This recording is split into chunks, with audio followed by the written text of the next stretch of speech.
Hi y'all, it's Caroline.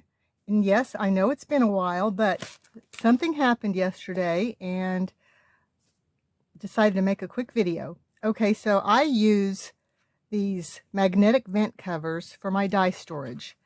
Um, and this is just a basic, this is a beautiful Anna Griffin dye with lots of pieces. And I cut up the vent covers and because they're magnetic, and sometimes I'll stick the packaging in, sometimes I'll just leave it plain, but this holds all my dyes together because I think this is a very substantial magnet. But anyway, I went yesterday and the price had gone from last year $4.99 for 3, and I bought 5 of them yesterday. They were $7.98 each, so they've gone up $3. And I made a comment on Facebook about the price and inflation, and I'll just try to use them a little bit more careful in cutting. But anyway, a lot of people ask, well, what are you doing with these magnetic vents? So I thought I'd do a quick video and show you what I do. So they come 3 in a pack, and they are 15 inches long and 8 inches wide. And so if you look at this, this is 5 inches by 8 inches. And I get these little bags from Amazon. They're all over the place for craft storage. A lot of different manufacturers sell these kind of craft storage stamp bags. So I'm going to cut one for you real quick and just show you how easy it is. And let me put this aside. Really, any paper trimmer will do. I just happen to have my Fiskars out very close. So you get 3 in a pack, and also you get a very substantial piece of cardboard. And you want to save this for later if you're a saver like me, because it's a great piece of cardboard. So here's what they look like.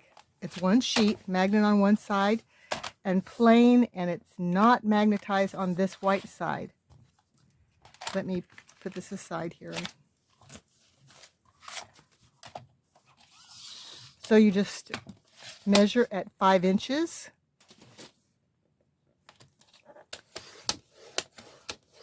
And cut. Now it doesn't just, see, it just falls away. It's super easy to trim. And there you go. I mean, this edge is smooth. They really cut very easily. And so just as examples, I showed you that's my Anna Griffin. This is a Stamps of Life. Here's the stamp set. And here are the dies that attach. Lots of little dies. There's a lot of little shadow layers, so I want to keep them all together. And I keep these open. I mean, this little tag, it doesn't bother me at all because I keep them in clear bins. Doesn't bother me at all. But there are some manufacturers that come with their own packaging, like Sizzix. This is a really simple die. These bunnies, I don't use the magnets for this kind of thing. I mean, this is very substantial, so yay Sizzix. But some Sizzix packages just come with the plastic wrap, and so what I do is I remove the die, I put them on a magnetic sheet just like this, because that's a lot of magnets. I mean, that's a lot of dies. And in this one, I actually traced the die so I would remember.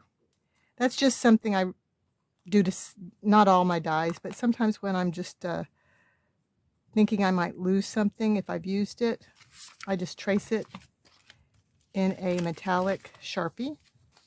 But anyway, there you go. There's one Sizzix. Here's another Sizzix that I'm going to do right now. And you just peel it off the back.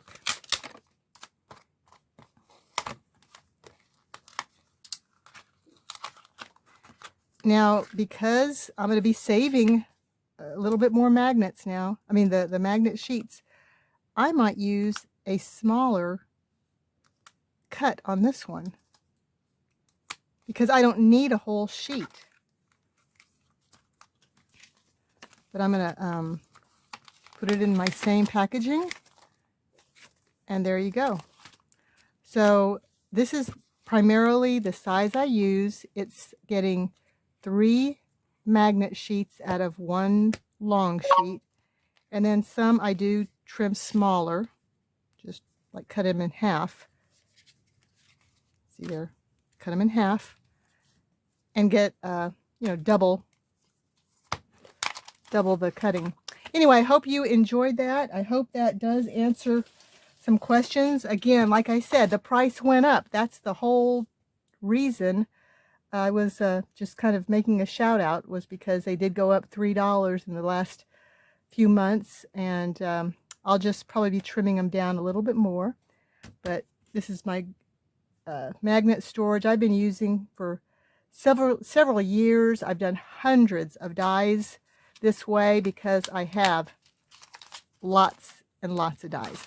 So catch you later. Thank you so much.